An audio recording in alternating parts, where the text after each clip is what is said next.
So the Tylers are constantly learning and growing in Torah, in their Yiddishkeit, in their commitment to the community. They're incredibly committed to the shul. They're incredibly committed to the community.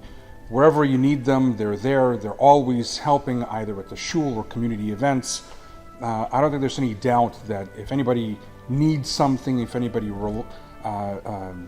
needs any resources, if anybody needs any help with anything, the Tylers are the first ones there. As they remind me of people who don't hesitate to do the right thing. There's that adage when Nachshon comes to the Yam Suf, the Red Sea, and the sea hasn't split, and he doesn't hesitate for a moment. He knows he has to go across, and he jumps in, and by jumping in, the Red Sea splits, and his destiny and the destiny of the Jewish people is made. I think that's the Tylers to me. They took their destiny and they went with it. One of the things I admire about Yisrael and Rivka is how much respect they have for each other. They're always looking out for each other and making sure that they don't do anything to offend each other. Anytime I have dealings with them and there's something that's touching upon something in the family, they're always going to consult with each other and make sure that they're being sensitive to each other. I don't usually talk on videos for the Kollel dinners, but my connection with the Tylers has been so incredibly special, not just wearing my Kollel hat, but on a personal level.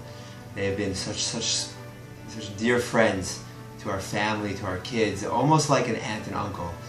We can rely on them for anything. They come running whenever we need anything, and that's really the trait. If I had to size up Rivka and Yisrael, that's really it. When it comes to the Kollel, we can call on them for anything, and they'll be there to help.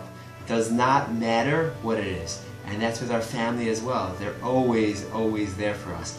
Rivka is my adopted sister. She is always there for me, and Yisrael also for our family. They love us. They take such great care of us. They are always there for anything that we need, whether it's baking soda, whether it's just helping with the kids. My kids love them. They are always looking for growing and learning and doing the right thing. They're involved in shul. They're involved in the Kollel.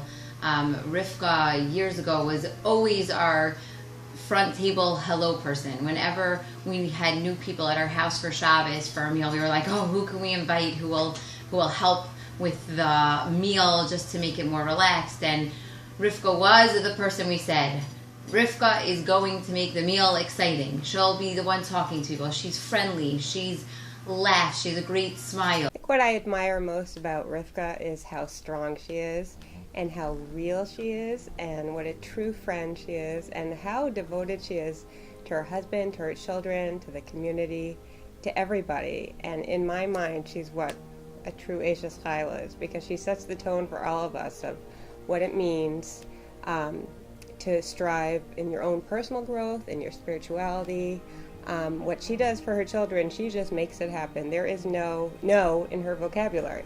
If she wants something for her children, they should have the best yeshivas. They should go whatever they need. She gives it to them, and there's no, it's only how and when, and she makes it happen. So I'm just inspired to be around her and keep on love learning from her every day. Just look at life and say, Baruch Hashem, I have what I have, and if I don't have it, and I don't need it, and just to take what Hashem gives you and be thankful that He gave it to you. What we all can learn from Rivka and Israel is how to be real friends. When we need help, when anyone needs help, they're the first ones to be called upon, because they're always the first ones to respond. Despite the fact that sometimes my wife can get overwrought and emotional, she's very brave, because when she knows it's the right decision, she'll stick with it, and she'll do it, even if it means tears.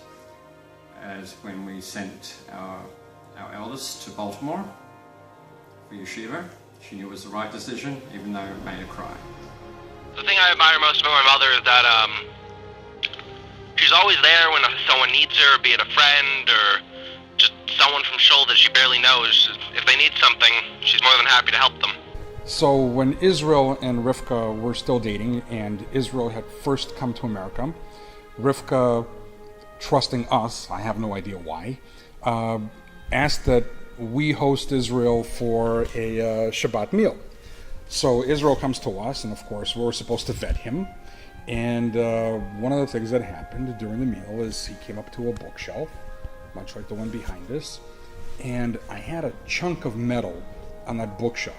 It was the receiver of a boyhood rifle that I was refinishing. And anybody looking at it would think, it's just a chunk of metal. There's nothing identifiable about it. Israel comes over, picks it up, looks at it. Ruger 1022.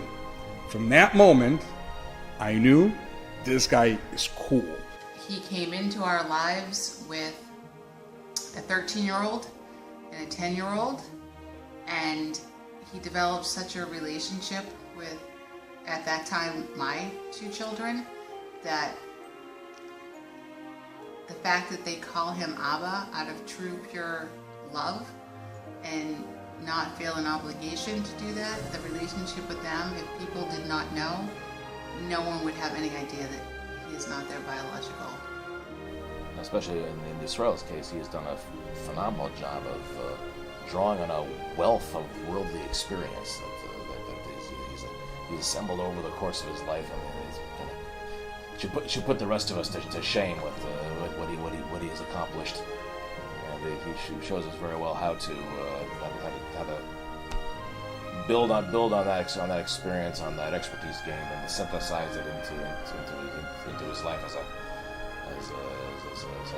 a husband, as a father, as a family man. And he takes that influence, that interest, focuses it so directly on the raising of their sons. It's truly an example to us all. It's one that I seek to emulate. I'm walking with Israel, walking back from shul after services on Friday night, and of course he's wearing his very memorable shtreimel. For those that don't know, it's that really cool furry hat that he wears. So anyways, I was joking around with him, making fun, and I said, "Look, that looks like a bird's nest. What kind of birds do you have up there?" And Israel, looking very seriously at me, said, "A desert eagle." I think he's a children's magnet. I mean, he is a children's magnet. Children love him. It's indescribable. I mean, and he's so good with his kids, his boys. Yes. He shows tremendous fathership. It's amazing. It's very beautiful to watch, and I can't believe that every child that I've ever seen with him is mesmerized by him. All right. Well, I think others can learn what it means to strive for a meaningful life, what it means to be honest, and what integrity means, because when they say they're going to do something, they do it. And they don't say they're going to do something they're not going to do. They mean what they say. Strength. I think people can learn strength and attitude, because what I feel, Rivka is just such a strong person, and she never talks about any background or obstacles she's had to overcome, and I know she's had many, but she just has a smile, and she's positive, and everything is just radiates energy that's positive. So I think everyone can learn how to strive for a meaningful life from Rivka and Yisrael. So one thing I think of when I think of the Tylers is how that no matter what, they always turn to Hashem. They turn to each other, they turn to Hashem, and I think it's beautiful that no matter if it's sad, glad, something to take on in the shul, they always do it with vigor, but knowing that Hashem is number one and that's the path that they're going to take. Everyone needs a Yisrael and a Rivka in their life. So Mazel Tov, and thanks for being the family in Sharon for us. And it's a simcha to see this day come with everything that you've done for the Kollel.